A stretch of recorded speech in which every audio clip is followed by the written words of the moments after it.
Hello, this is Joseph Clemens, otherwise known as Mr. Clemens if you're currently or used to be or going to be one of my students.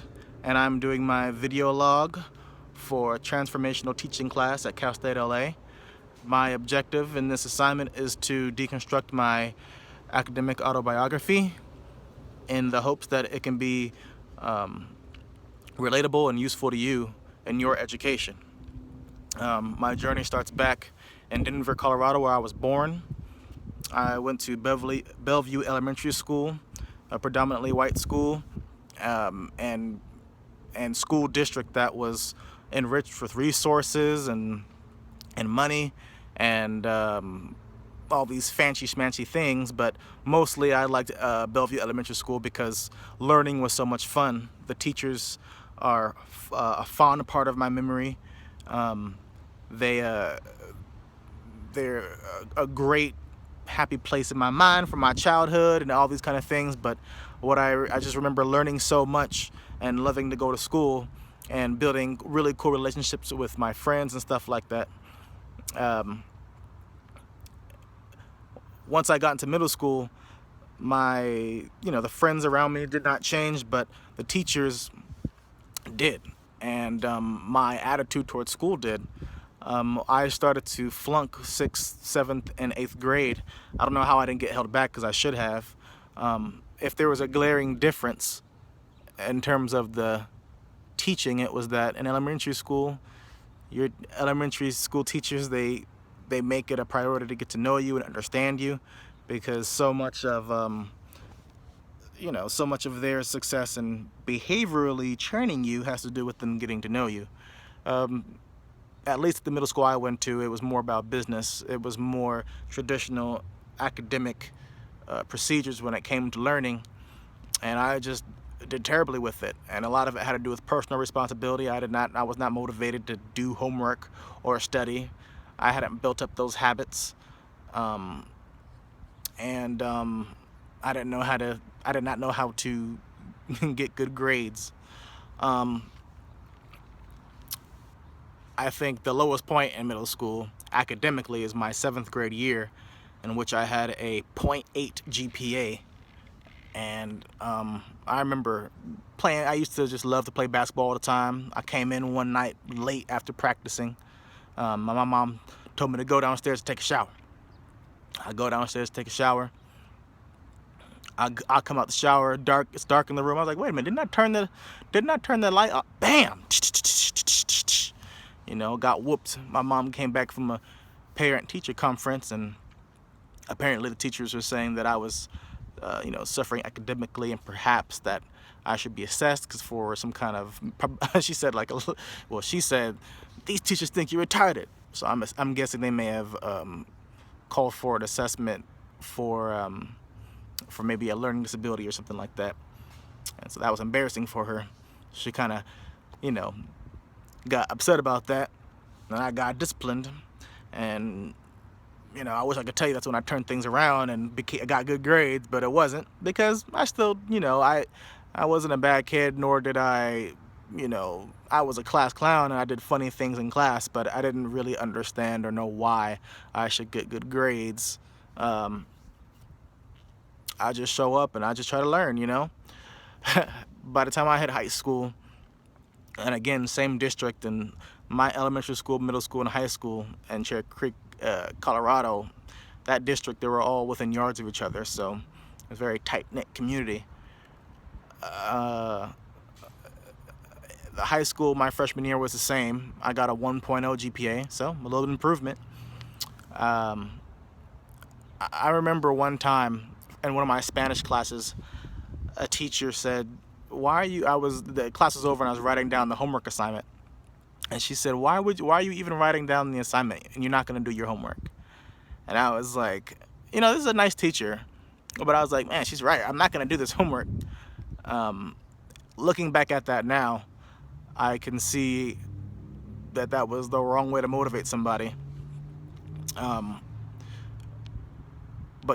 moving forward, I ended up getting, like I told you, a 1.0 GPA at the end of my freshman year in high school.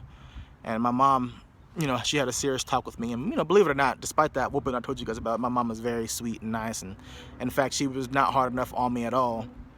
I think she tried to like get it all out in that one moment because she let me get away with everything, and that was kind of the issue. And she recommended that I move out to California and live with my dad because my dad would provide the kind of discipline that I needed that maybe she couldn't at the time. And so I went ahead and did it. And I guess things turned around academically here at Marshall. This is my high school. They left the gates open. From my sophomore year to my senior year, I never got anything less than a B. And I took honors classes and AP classes. Part of it was the fact that my dad was there and that he didn't do anything. I just knew that if I didn't get good grades, there'd be some consequences for it. So that helped. But most importantly, when I got to this school, it was a culture shock in that it was like different from coming from a predominantly white school. When I came here, it was about a third black, a third Hispanic, and a third Armenian, and maybe like 10% Asian and white. And the resources were just so limited. Over here is the library. I remember, like now they got like a little sign that says library. That's pretty cool because they didn't have that when I was here.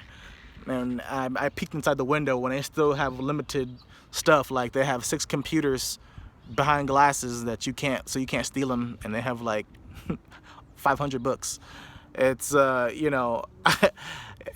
and I think Cherry Creek High School at the time when I went there had the second largest high school in the country, or second largest library in the country. I came here to this school, and what it lacked in resources it made up for with the most important resource, which is teachers. The teachers here are outstanding, and I bet they still are. All my teachers got to know me on a personal level, and all of them made content and the curriculum relatable to me, relatable to us. And I thrived here because learning came easy, because it was relatable, it was fun, it was catered to me. And after I graduated and moved on to college, started off as a psych major, and my mom suggested that I should be a teacher, and I was like, I gotta listen to my mom. I knew once I made that decision what kind of teacher I wanted to be, and I'm going to be. And coming from someone who didn't start being more scholarly until grad school, not even college, I know what it's like to be a failing student. I know what it's like to feel incapable of getting good grades. I know what it feels like to feel like you're incapable of learning, and I've been there. And it's been a transition for me to think of myself as somebody who's quote unquote good at school, book smart.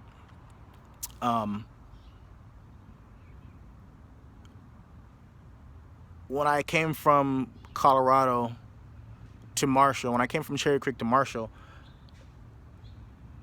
15 years old, if you would have asked me, the impressions that I got was like, man, I'm probably going to thrive easier here because the kids are not going to be as smart because they don't have as much. I mean, look what they have, and I'm thinking about the big school that I came from. But it was, just nowhere like that. Nothing like that. The kids here were really smart, even though they had less, despite having less. And that's kind of how I view everybody, and it's just all about how you tap into that intelligence. And my job as a teacher is to tap into your intelligence by catering to you, maneuvering my teaching around your strengths and your needs. And it's my duty to do that because I know it's effective, because that's how I was able to be more successful in school.